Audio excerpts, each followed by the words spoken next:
اینم از آبگیری گندمامون تاریخ 14 اردیبهشت ماه. امسال بارون نیومده، آبم زیاد نداریم.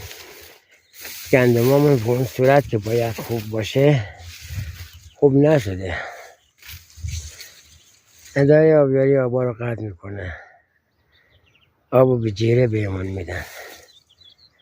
ما سالی 50 تن 60 تن گندم برداشت میکردیم، حالا اومدیم سالی 10 تن 8 تن هم نمیتونیم برداشت کنیم. دولت عوضی که کشاورزا رو حمایت کنه 4-5 ساله که ما رو به زمین زده. هممون بدهکار بانک‌ها شدیم، درآمدم نداریم مگر خدا به داد ما برسه. دولت که ما کشاورزا رو به زمین زده. همش امیدمون به خداست. خدایا خودت پشت پناهمون باش.